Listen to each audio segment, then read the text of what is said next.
माँ बाप से बड़ा कुछ नहीं। हिंदी कहानी। यह कहानी एक गरीब युवक की है।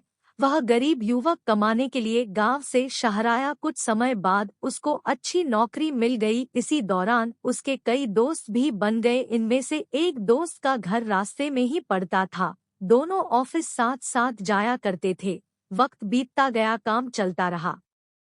अब उसे नौकरी में भी तरक्की मिल गई थी, तनख्वाह भी अच्छी खासी हो गई थी। वह बहुत खुश था। आज उसका जन्मदिन है। वह आज बहुत प्रसन्न है। ऑफिस में लोगों ने जन्मदिन की बधाइयां दी। शाम को ऑफिस से छूटते ही अपने दोस्तों को साथ ले शहर के एक बड़े होटल में जबरदस्त पार्टी की। पार्टी समाप्त होते ही सारे दोस्त अपने अपने घर चले गए। वह गरीब युवक यहाँ आकर इतना घुल मिल गया कि उसे आपने माँ बाप भाई बहन का जरा भी ख्याल नहीं आया। गांव में माँ बाप ने अपने बेटे के लिए मंदिर जाकर पूजा की, ईश्वर से अपने बेटे की लंबी उम्र की कामना की। उसके घर वाले वहाँ उस पर आस लगाए बैठे थे कि शहर से उनका बेटा आएगा तो सब मुश्किल हल हो जाएगी।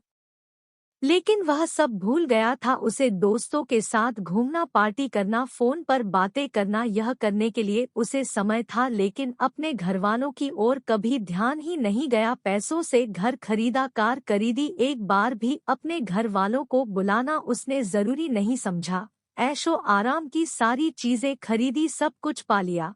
एक दिन वह अचानक बीमार हुआ, अस्पताल में भर्ती हुआ। रात हुई, दवाइयां लेने के बाद डॉक्टर ने उसे आराम करने को कहा।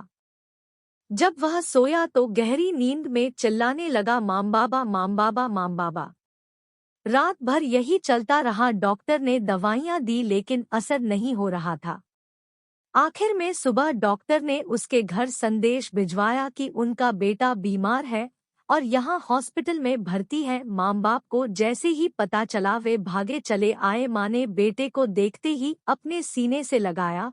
उनको देखते ही उसके स्वास्थ्य में बहुत सुधार हुआ। डॉक्टर ने उसे उसी दिन अस्पताल से घर भेज दिया। मानो माँ बाप उसके लिए दवाइयाँ बनकर आए थे। उसने पैसों से दुनिया की सारी चीजें खरीदी, पैसों से दोस्त, डॉक्टर, नर्स, दवाइयाँ, सब कुछ उसने पा लिया।